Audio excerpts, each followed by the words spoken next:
할렐루야. 장별로 알아가는 성경 이야기 1189장. 지난주에 이어서 열왕기하 4장부터 시작해 보도록 하겠습니다.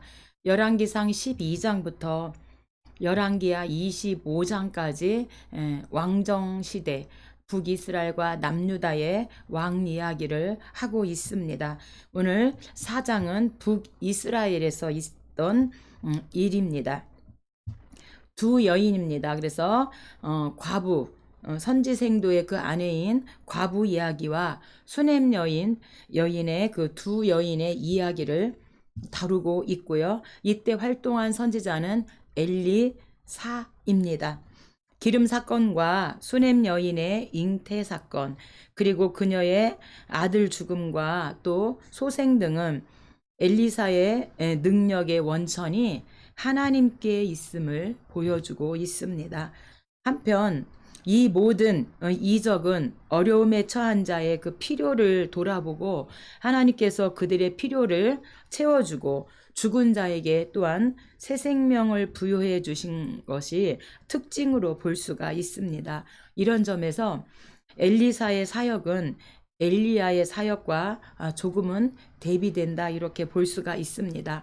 엘리야는 아합 왕정 시대에 아합 왕과 했었고, 이 엘리사는 훨씬 더 두 갑절의 능력을 받아서인지 훨씬 더 엘리사의 사역을 1장부터 8장까지 길게 다루는 것을 볼 수가 있습니다. 1절입니다. 선지자의 제자들의 아내 중에 한 여인이 엘리사에게 부르짖어 이르되 당신의 종 나의 남편이 이미 죽었는데 당신이 종의 여호와를 경외한 줄을 당신이 아시는 바니이다. 이제 빚준 사람이 와서 나의 두 아이를 데려다가 그의 종을 삼고자 하나이다 하니, 이때도 선지 생도들은 생활이 어려웠나 봅니다. 지금도 우리가 신학생이라든가 이런 개척교회 많은 목회자들이 굉장히 어려움을 당하고 있는데, 이 선지생도의 이 가정도 이렇게 어려움을 당하여서 선지생도는 죽었지만 그 가족은 빚으로 지금 이렇게 자식을 종으로 팔려가게 하는 이런 지금 처지에 있습니다. 2절입니다. 엘리사가 내가 너를 위하여 어떻게 하랴?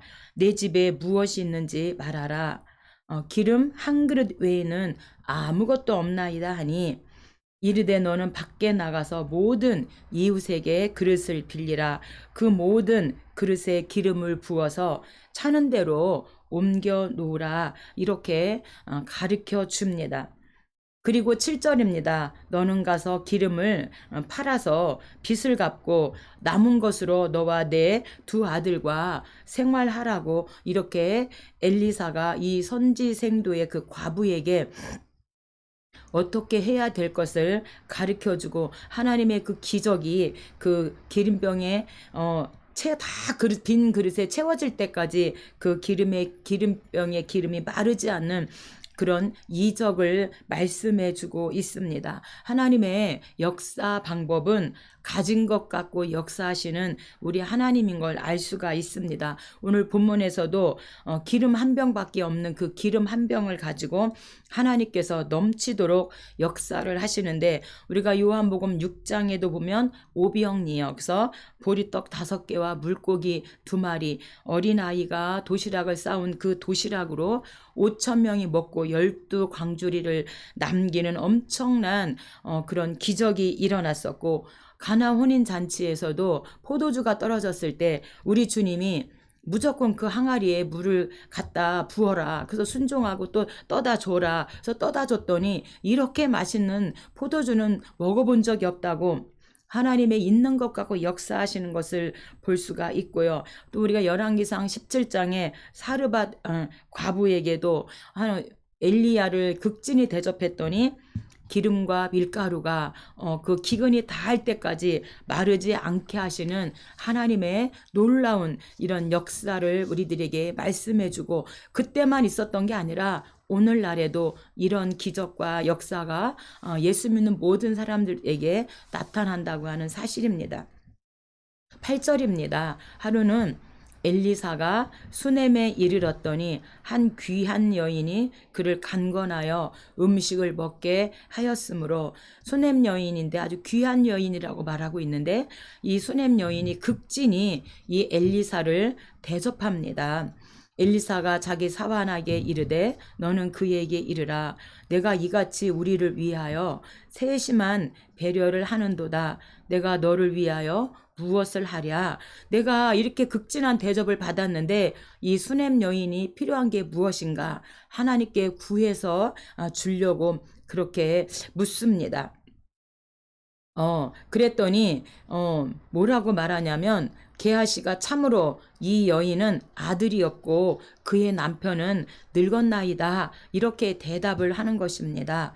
엘리사가 이르되 한 해가 지나 이때쯤에 내가 아들을 아느니라. 그래서 여인이 잉태하여 아들을 낳았더라. 그래서 이 수넴 여인이 부족한 게 없는데, 자식이 없었는데 그 자식을 허락해 주십니다. 그런데 21절에 보니까 그 주신 아기가 죽게 되어지죠.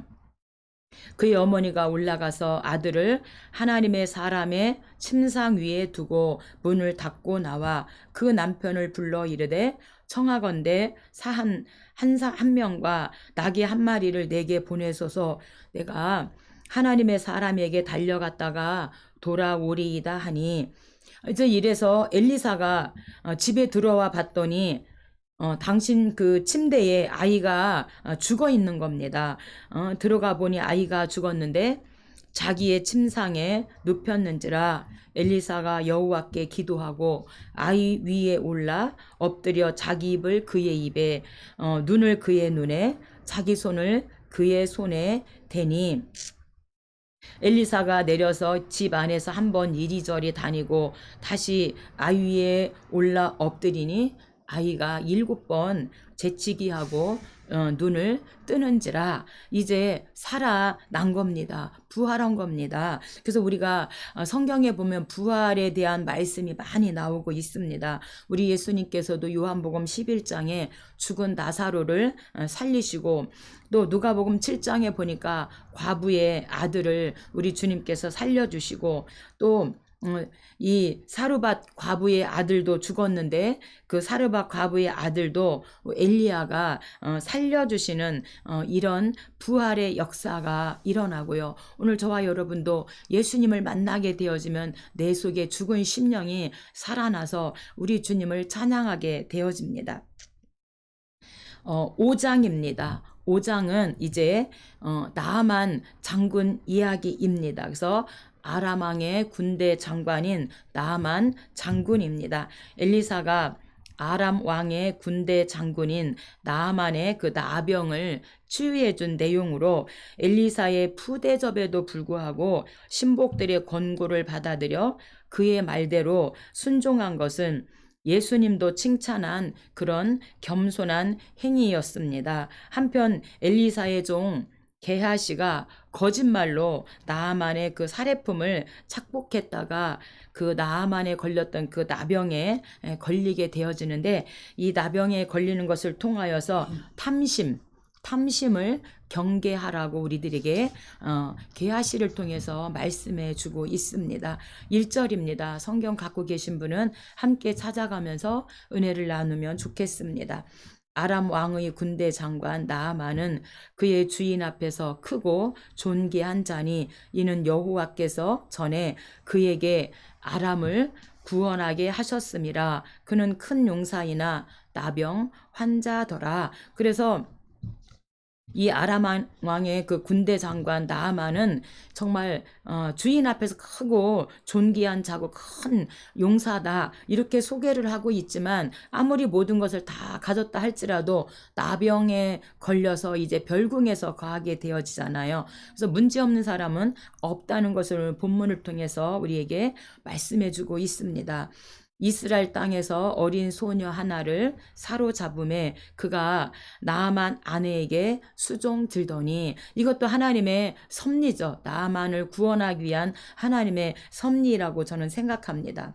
3절 우리 주인이 사마리아에 계신 선지자 앞에 계셨으면 좋겠나이다. 그가 그 나병을 고치리이다 하는지라. 그래서 이 어린 소녀 하나, 이 믿음의 소녀가 나아만 집에 들어옴으로 말미암아 이제 그 믿음의 말로 이 나아만이 나병에서 치료받고 온 가족이 구원받는 구원의 역사, 생명의 역사가 일어나는 것을 볼 수가 있습니다. 그래서 사람의 가치는 믿음이 있느냐 없느냐에 따라서 달라진다는 거. 그 어린아이 하나, 정말로 이제 나아만의 종으로 팔려간 이 어린 여자아이가 정말 믿음이 있었어요.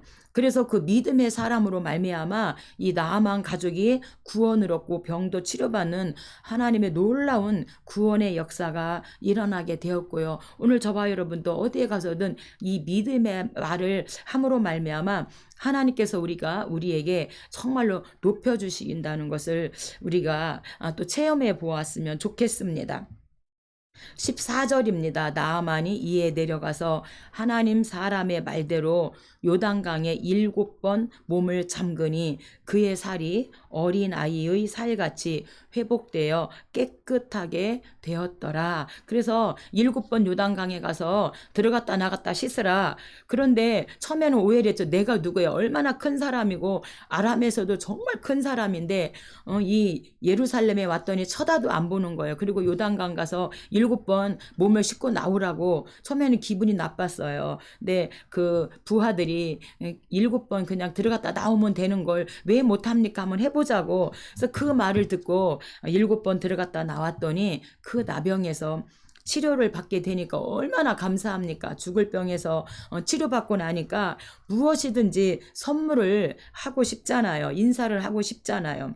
20절입니다. 하나님의 사람 엘리사의 사환 게하시가 스스로 이르되 내 주인이 아람 사람 나아만에게 면하여 주고 그가 가지고 온 것을 그의 손에서 받지 아니하였도다.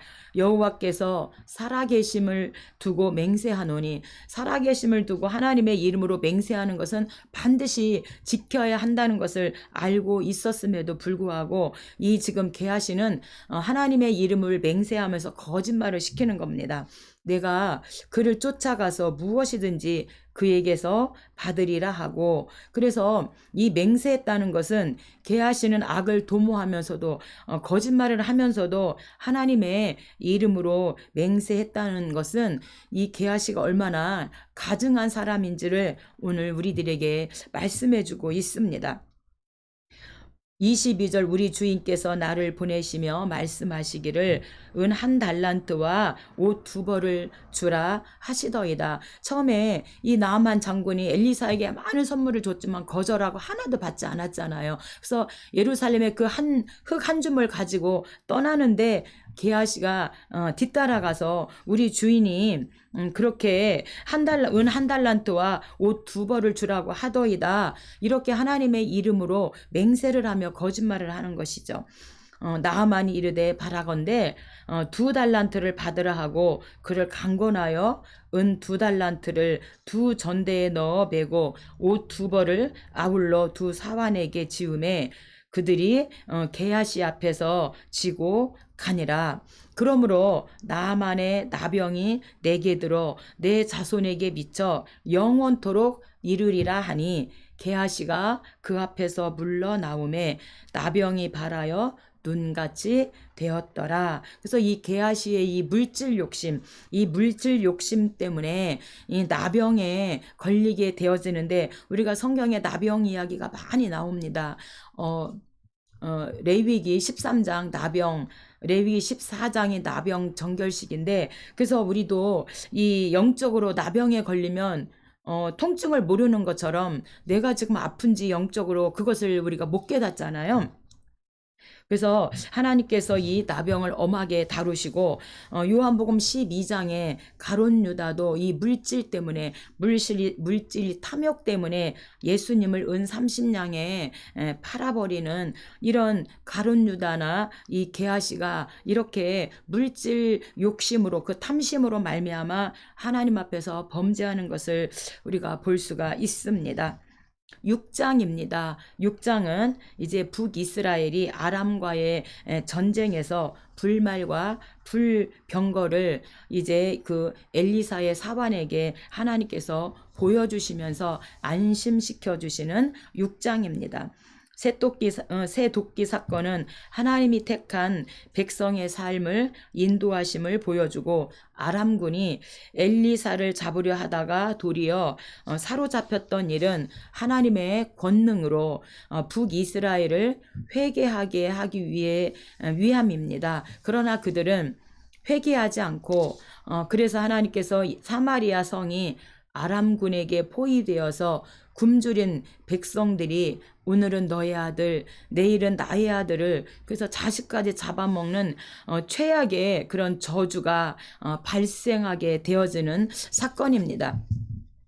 8절입니다. 그때에 아람 왕이 북이스라엘과 더불어 싸우며 아람 왕의 마음이 불안하여 그 신복들을 불러 이르되, 우리 중에 누가 이스라엘 왕과 내통하는 것을 내게 말하지 아니하느냐 하니, 그 신복 중에 한 사람이 이르되, 우리 주 왕이여 아니로소이다. 오직 북이스라엘의 선지자 엘리사가 왕이 침실에서 하는 말씀을 북이스라엘 왕에게 고하나이다 하는지라. 이들은 이렇게 엘리사를 두려워한 것을 볼 수가 있습니다.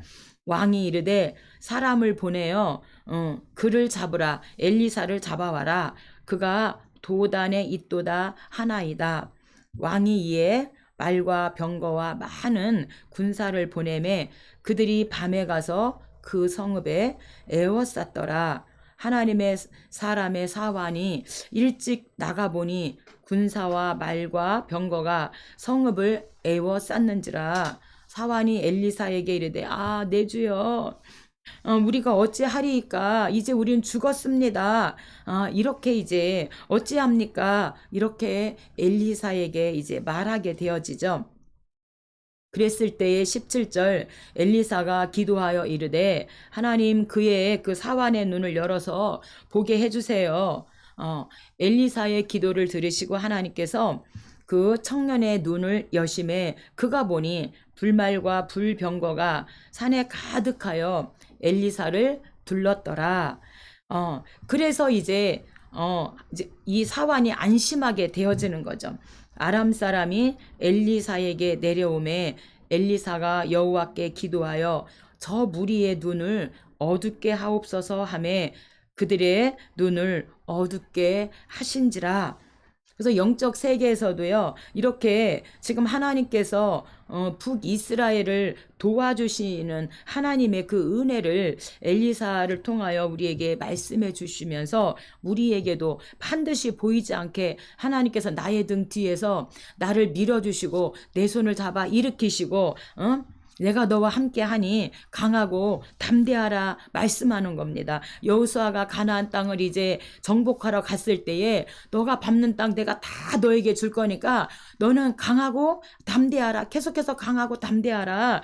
내가 너와 함께하고 네가 밟는 모든 땅을 주겠다고 하나님께서 계속해서 여호수아에게도 말씀하듯이 오늘 저와 여러분에게도 강하고 담대하라는 거예요. 언제나 우리의 뒤에서 우리를 도와주시고 우리의 등을 밀어주시고 우리의 손을 잡아주시는 그 하나님을 찬양합니다. 하나님께서 이 북이스라엘도 이렇게 도와주시는 것을 불말 불병거를 통해서 말씀해 주고 있습니다. 26절입니다. 이스라엘 왕이 성 위로 지나갈 때에 한 여인이 외쳐 이르되, 나의 주 왕이여 도우소서. 또 이르되, 무슨 일이냐 하니 여인이 대답하되, 이 여인이 내게 이르기를 내 아들을 내놓아라. 우리가 먹고 내일은 내 아들을 먹자 하매 우리가 드디어 내 아들을 삶아 먹었나이다. 여기서 삶아 먹었다는 것은 히브리어로 바셀, 그래서 끓이고 요리하고 익히다 이런 뜻을 가지고 있어요. 그래서 이들이 아들을 잡아가지고 양념까지 해서 그렇게 끓여서 먹었다고 말하고 있는데, 신명기 28장 1절부터 14절까지는 축복의 말씀이지만 15절부터 마지막 절까지는 하나님 말씀대로 살지 않으면 반드시 저주를 당할 것이고 이렇게 자식까지도 저주를 받아서 먹게 된다고 말씀하고 있는데 신명기 28장 56절로 57절의 말씀이 성취되어지는 것을 우리가 볼 수 있어요. 그런데 우리가 오므리 왕조 그 아합 왕 때 엄청나게 북이스라엘이 바알과 아세라 우상을 섬겼고 우리가 여로보암 1세 때부터 그들이 금송아지를 다네 하나 베델에 하나 이렇게 만들어 놓고 이들이 우상 숭배를 시작하잖아요. 그래서 북이스라엘은 항상 여로보암을 따라갔더라, 아합을 따라갔더라. 이렇게 이들이 우상 숭배로 인하여서 결국에는 북이스라엘이 이렇게 기근으로 인하여서 오늘은 너의 아들, 내일은 나의 아들을 잡아먹는 이런 저주까지 이들이 당하게 된 것을 우리에게 말씀하면서 우리가 하나님을 떠나서는 안 되겠죠. 7장입니다. 7장은 이제 하나님께서 양식을 주시는 겁니다. 문둥이 4명을 통해서 이제 아람 그의 진영에서 그 양식을 이제 그들이 발견하게 되어지는 7장 양식입니다. 북이스라엘을 구원해 주신 이유는 불말불병거로 저들을 회개하기 위함이었습니다. 그러나 장관 중 한 사람은 엘리사의 말을 믿지 않고 조롱을 합니다. 이는 당시 온 이스라엘 백성의 그만큼 하나님을 향하여 불신앙을 대변한 것으로 우리가 알 수 있고요. 한편 하나님의 섭리 덕분에 사마리아 성은 위기에서 벗어나게 되어지는 이 양식을 통하여 이제 당장 굶주리진 않았다는 거죠. 하지만 이스라엘 왕의 그 장관이 죽는 것은 북이스라엘의 그 멸망을 상징하고 있습니다. 1절입니다. 엘리사가 이르되 여호와의 말씀을 들을지어다. 내일 이맘때에 사마리아 성문에서 고운 밀가루 한 스아를 한 세겔로 매매하고 보리 2수아를 매매하리라. 이렇게 반드시 내일 이맘때에 하나님께서 양식을 주신다. 이렇게 말씀합니다. 2절 한 장관이 하나님의 사람 엘리사에게 대답하여 이르되 여호와께서 하늘에 창을 내신들 어찌 이런 일이 있으리요. 엘리사가 내가 내 눈으로 보리라 그러나 그것은 먹지 못하리라. 그래서 결국에는 보았지만 먹지는 못하죠. 죽게 되어지죠. 성문 어귀에 나병 환자 4사람이 있더니 우리가 어찌하여 여기 앉아서 죽기를 기다리랴. 얼마나 지금 북이스라엘이 기근이 심해서 먹을 것이 없고 그래서 자식까지 잡아먹을 정도니까 얼마나 기근이 심했는지를 우리가 알 수가 있습니다. 4절 만일 우리가 성읍으로 가자고 말한다면 성읍에는 굶주림이 있으니 우리가 가서 아람 군대에게 항복하자. 그들이 우리를 살려두면 살 것이요 우리를 죽으면 죽을 것이라.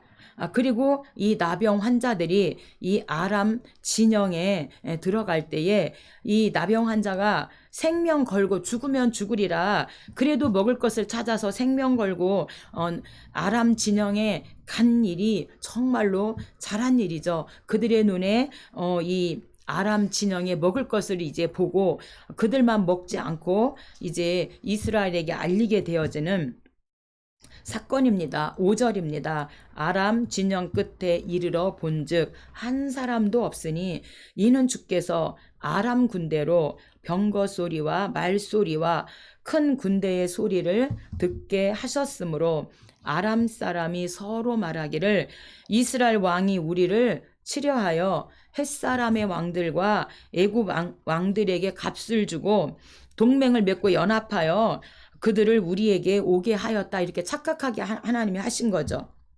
일어나 도망하되 그 장막과 말과 나귀를 버리고 진영을 그대로 두고 목숨을 위하여 도망하였음이라. 그래서 이 나병 환자들이 아람 진영에 왔을 때 아무도 없었던 겁니다.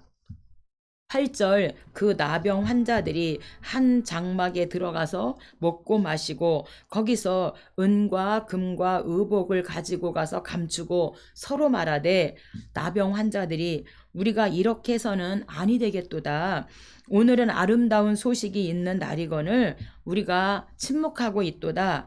만일 밝은 아침까지 기다리면 벌이 우리에게 미칠지니 왕궁에 가서 알리자 하고, 그래서 이 기쁜 소식, 이제 이렇게 먹을 양식이 이 아람 진영에 가득 있습니다. 이러고 기쁜 소식을 즉시 이들이 전했다고 하는 사실입니다. 그래서 이 나병 환자들은 성 안에 거주하지 못했기 때문에 광야에서 살았어요. 근데 가끔씩 그 친족들이 공급해주는 그런 식량을 받기 위해서 성문 어기로 이들이 모여들었는데, 이들이 정말 그 양식 때문에 성문 어기에 모여들었다가 이제 결국에는 아람 진영에 가서 그런 기쁜 소식을 전해주게 되어지고요. 그 장관은 그것을 보았지만 먹지 못하고 죽게 되어집니다.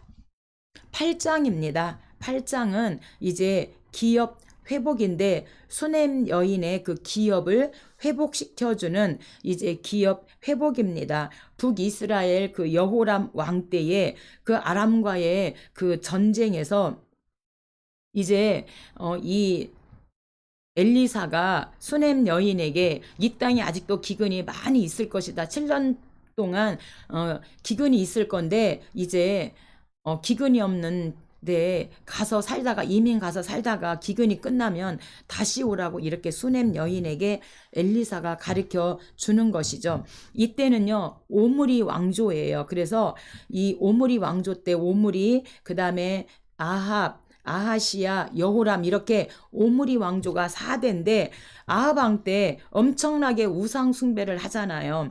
이 바알과 아세라 그 우상을 섬기고 그러므로 말미암아 왕실만이 아니라 이스라엘, 북이스라엘 모든 백성들에게 바알과 아세라 풍요의 신을 섬기게 해요. 너희들이 그 풍요의 신이라고 섬기는데, 그래 너희들에게 이렇게 먹을 것을 주냐? 너희들이 섬기는 신이 먹을 것을 주냐? 그리고 하나님께서 7년 동안 그 땅에 기근이 있게 하신 것을 우리가 알 수가 있습니다.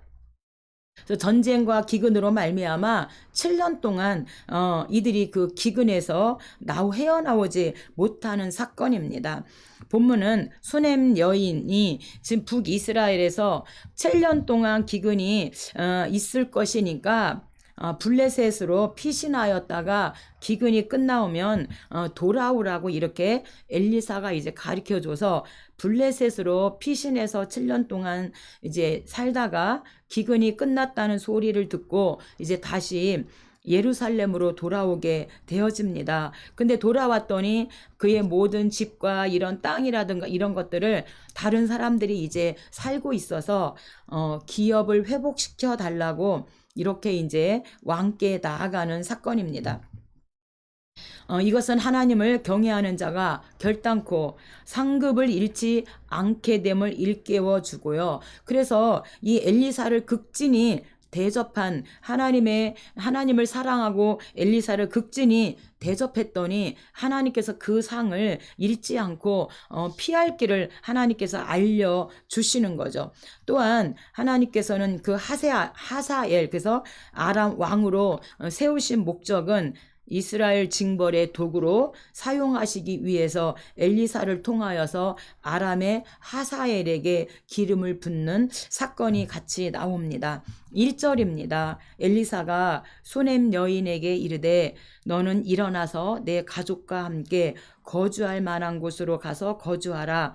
여호와께서 기근을 부르셨으니 그대로 이 땅에 7년 동안 임하리라. 그래서 이 땅에 이 오므리 왕조 때 7년 동안 기근이 있을 것이니까 피했다가 기근이 끝나면 돌아오라고 이렇게 가르쳐 주죠. 2절입니다. 여인이 일어나서 하나님의 사람의 말대로 행하여 그의 가족과 함께 블레셋 사람들의 땅에 7년을 우거하다가 돌아와 자기 집과 전토를 위하여 호소하려 하여 왕에게 나아갔더라. 여인이, 이 당시 여인은 족부에 올라가지도 못하고 여인은 여인의 이름은 울리지도 않는 이런 상황에서 이 여인이 왕을 찾아갔다고 하는 것은 귀한 사람인 것을 말해주고 있습니다.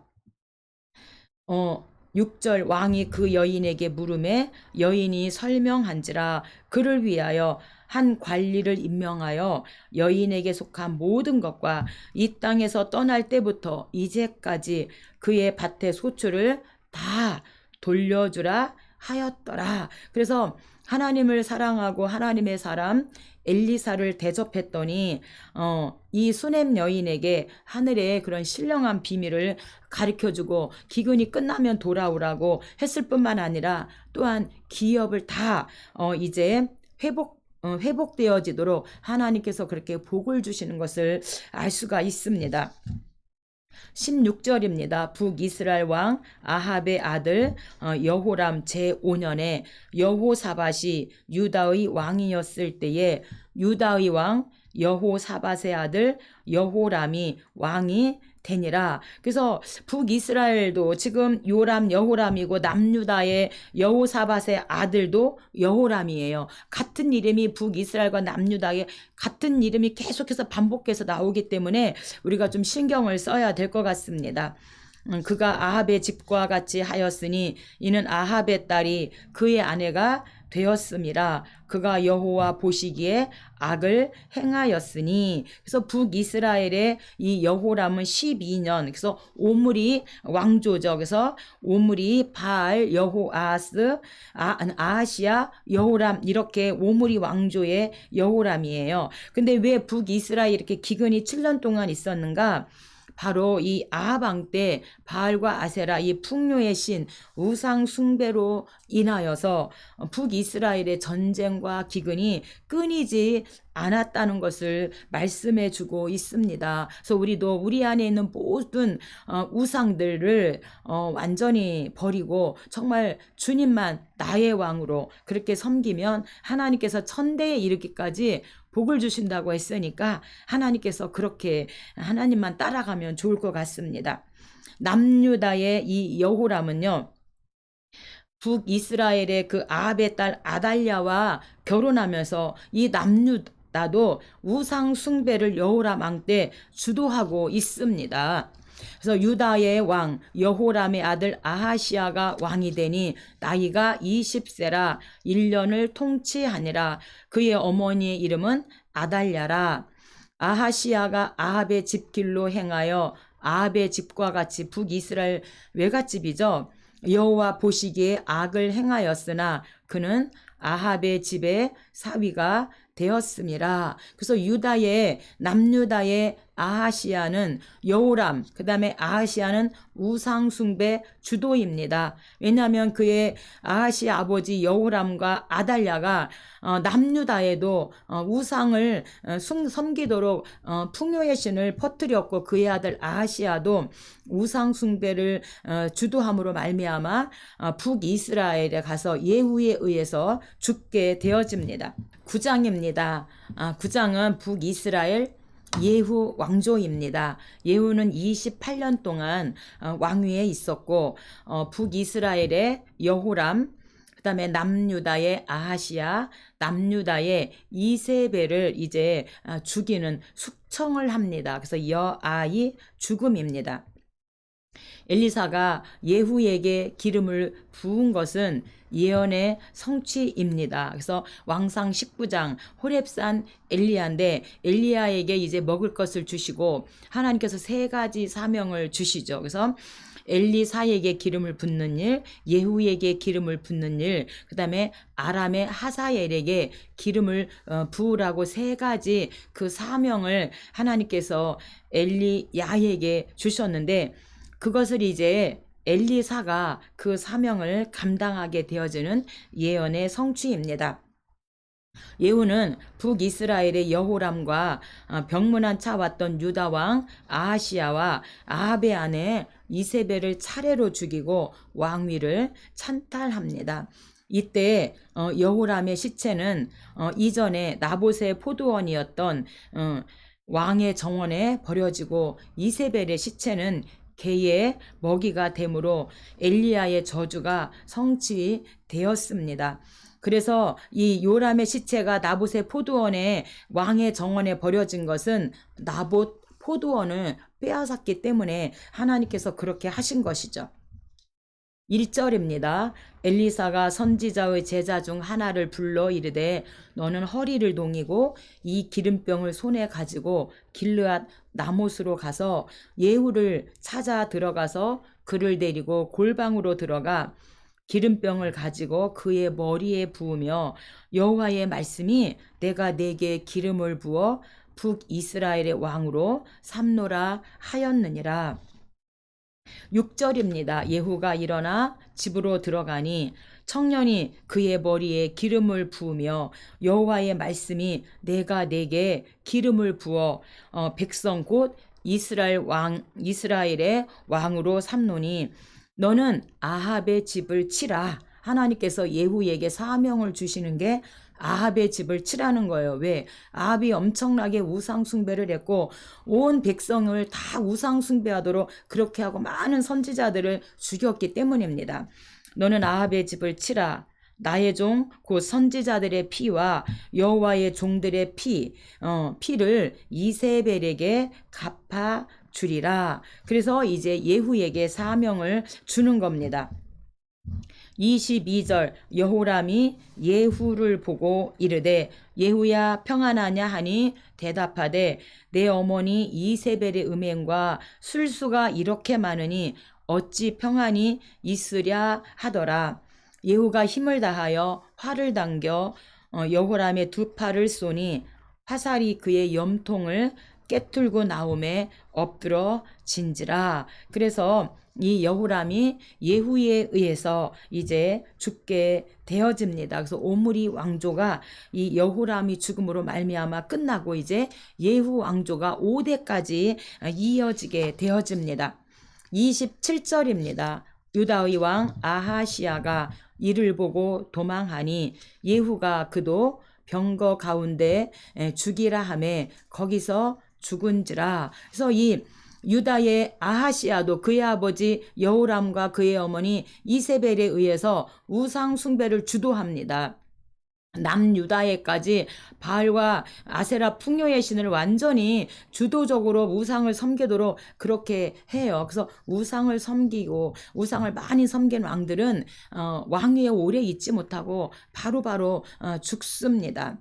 그래서 이 유다의 왕 아하시아가 북이스라엘 예후에게 죽은 이유는 바로 아버지 여후람, 그 다음에 어머니 그 아달랴와 아합의 딸 아달랴와 결혼해서 우상 숭배를 남유다에 주도했기 때문에 이렇게 예후에 의해서 죽게 되어집니다. 예후가 이스르엘에 오니 이세벨이 듣고 창에서 바라보다가 예후가 이르되 그를 내려 던지라 하니 내려 던짐에 그의 피가 담과 말에게 튀더라. 예후가 그의 시체를 밟으니라. 그래서 예후에 의해서 이세벨도 죽고 남유다의 아하시아도 죽고 북이스라엘의 여호람도 죽는 이렇게 죽이게 되어집니다. 10장입니다. 이어서 이 예후가 이제 바알 대회를 열어가지고 이제 우상 섬기는 바알과 아세라를 섬기는 모든 사람들을 전부 다 숙청하는 죽이는 숙청입니다.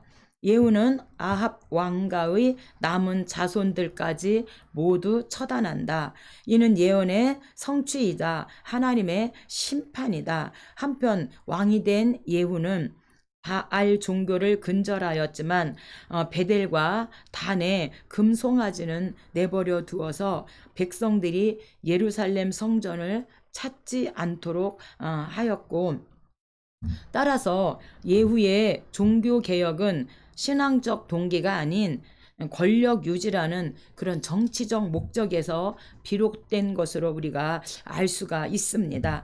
6절입니다. 예후가 다시 그들에게 편지를 붙이니 너희 주의 아들 된 사람들의 머리를 가지고 내게 나오라 하였더니 왕자 70명이 그 성읍에 귀족들 곧 그들을 양육하는 자들과 함께 있는 중에 편지가 그들에게 이름에 그들이 왕자 70명을 붙잡아 죽이고 머리를 광주리에 담아 이스루엘 예후에게로 보내니라. 그래서 아합의 모든 가문이 완전히 이제 완전히 씨가 말라버리는 그 나머지 그 아들들도 완전히 죽임으로 숙청함으로 말미암아 이제 예후 왕조가 든든히 세워지게 되는데, 이들이 왜 이렇게 됐는가? 우상 숭배 때문이라고 하는 사실입니다.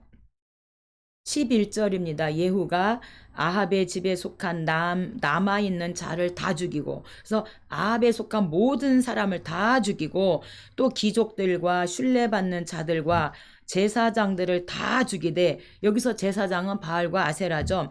하나도 생존자를 남기지 아니하였더라. 그래서 싸그리 숙청으로 아합 집을 싹 쓸어버리고 싹 쓸어버립니다. 그래서 이 우상 숭배하는 것은 우리 안에 완전히 다 하나도 남겨서는 안 된다는 것을 말씀해 주고 있습니다. 20절입니다. 예후가 바알을 위하는 대회를 거룩히 열라함에 드디어 공포되었더라.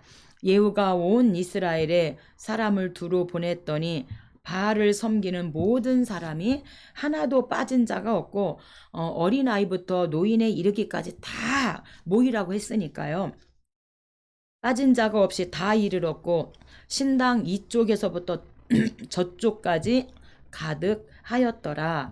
번제 드리기를 다함에 예후가 호위병과 주휘관들에게 이르되 한 사람도 나가지 못하게 하고 죽이라 하매 호위병과 주휘관들이 칼로 그들을 죽여 밖에 던지고 불사르고 바알의 목상을 헐며 바알의 산당을 헐어서 변소를 만들었더니 오늘까지 이르니라. 그래서 이 바알의 신당은요, 아합은 이세벨과 결혼한 후에 이세벨의 그 말을 따라서 사마리아의 그 바알 신당을 크게 건축을 했습니다. 그리고 그 안에 바알에게 제사 드리는 제단을 쌓았고요. 그래서 애굽이나 베니게에 있는 다른 신전들과 마찬가지로 바알의 신당도 단순한 집이 아니고 많은 인원을 수용할 수 있는 그런 신당을 넓은 뜰과 회당을 그렇게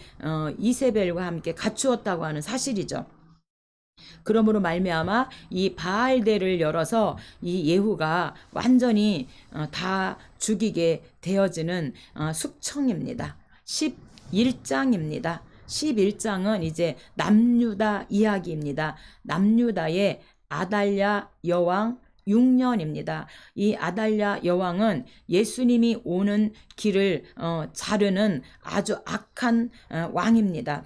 유다왕 아하시아가 이제 북이스라엘 예후에게 살해되자 아하시아의 어머니이자 아합의 딸인 아달랴는 다윗의 후손들을 진멸합니다. 그러나 이는 하나님의 뜻을 거스르는 행위로서 사무엘하 7장 다윗 언약이잖아요. 다윗의 그 계보를 통하여 예수 그리스도가 오실 것을 주님이 약속을 하셨어요. 법궤를 옮기고 나서 하나님께서 다윗에게 너의 위를 든든히 튼튼히 하겠다. 너희 허리에서 왕이 나올 것을 하나님께서 말씀하셨는데, 이 하나님의 뜻을 거스르는 행위를 이 아달랴가 하게 되어집니다. 그러나 이 와중에도 목숨을 부지한 그 아하시아의 아들 딱 한 명 요아스, 이 요아스가 백성들의 그 지지하에 이제 결국에는 살아서 왕으로 옹립되고 아달랴는 비참한 죽음을 당하게 되는 11장입니다.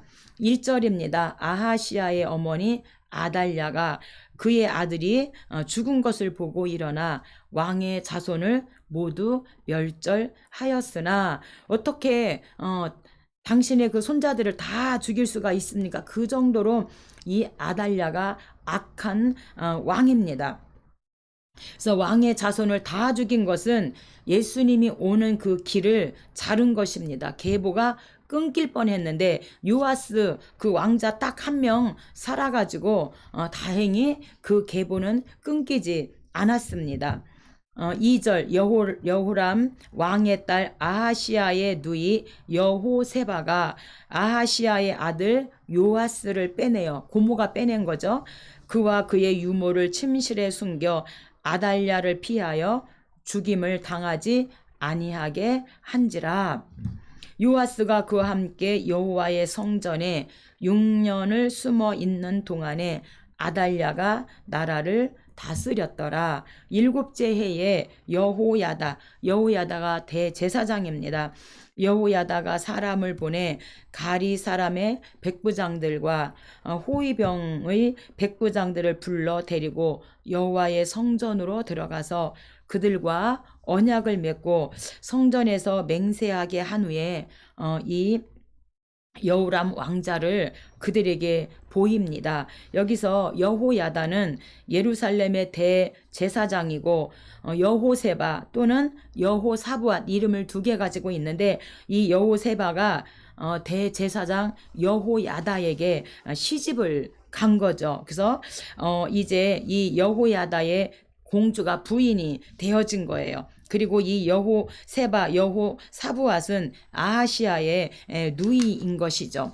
여호야다가 왕자를 인도하여 내어 왕관을 씌우며 율법책을 주고 기름을 부어 왕으로 삼음에 무리가 박수하며 만세를 부르니라. 그래서 왕의 자손을 다 죽인 것은 예수 그리스도 주님이 오는 길을 자른 것이고 계보가 끊어질 뻔했지만 요아스까지 죽었다면 완전히 끊어질 뻔했는데 요아스 한 명 살았어요. 그래서 이제 여호야다가 요아스 왕의 섭정을 하게 되어지고 이 요아스 왕 옆에 대제사장 여호야다가 있는 동안에는요, 이 요아스가 성전 수리를 하고 하나님 뜻대로 사는 것을 볼 수 있고요. 율법책을 이제 주고 왕관을 씌워준 것은 하나님 말씀에 생명 걸고 정치하라고 율법책을 주었습니다. 우리가 이제 내년 3월 9월에 이제 대통령 선거가 있는데 정말로 기도하게 되어지더라고요.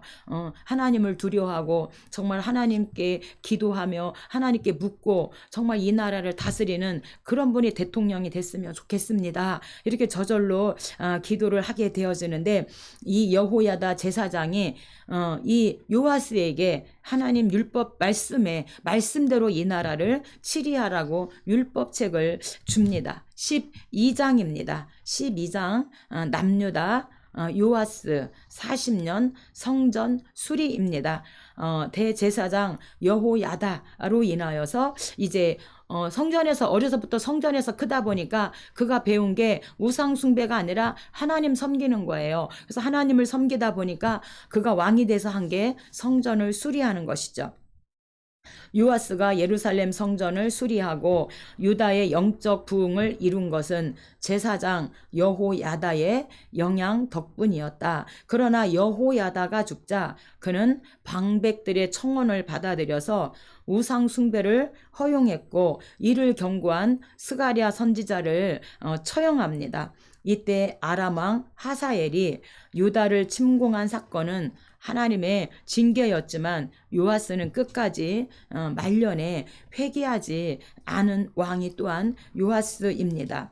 1절입니다. 예후의 제7년 북이스라엘 예후 제7년에 남유다 요아스가 왕이 되어 40년간 통치하니라. 그래서 이 요아스 7살에 이제 왕이 되어져요. 그래서 고모부 제사장 여호야다가 이 요아스 왕을 섭정하게 되어집니다.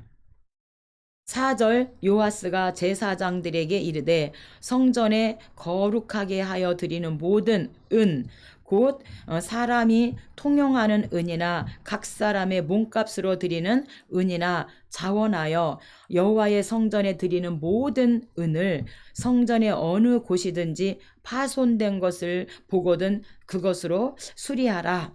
그리고 그 은을 일하는 자에게 주어서 여호와의 성전을 수리하게 그렇게 하는 요하스 왕 성전 수리입니다. 그래서 이들이 이제 요아스 후에 여호람, 아하시야, 아달랴 이렇게 하면 15년 동안 남유다도 엄청나게 우상 숭배를 하게 되어지잖아요. 여호람 왕 8년, 아하시야 1년, 아달랴 6년. 그러니까 이들이 한 15, 16년 동안 남유다도 엄청난 우상 숭배와 더불어 성전에서 예배를 잘 안 드렸겠죠. 그래서 이 요아스가 왕이 되자마자 바로 성전을 수리하게 되어지는 성전 수리였고요. 17절입니다. 그때에 아람왕 하사엘이 올라와서 가드를 쳐서 점령하고 예루살렘을 향하여 올라오고자 하므로 요아스의 신복들이 일어나 반역하여 길가의 밀로 궁에서 그를 죽였고 그의 아들 아마샤가 그를 대신하여 왕이 되니라. 그래서 요아스가 정말 고모부 대제사장과 함께 있을 때는 하나님도 잘 섬기고 하나님 뜻대로 살았지만 그의 말년은 이 신복들 방백들의 청혼을 받아들여서 우상 숭배하고 정말 발에 병이 들었지만 하나님을 찾지 않고 의원을 찾게 되어지고 결국에는 그 신복들에 의해서 죽임을 당하게 되어지는 안타까움이 있습니다. 여기까지 하고 다음 주에 13장부터 이어서 하도록 하겠습니다. 감사합니다.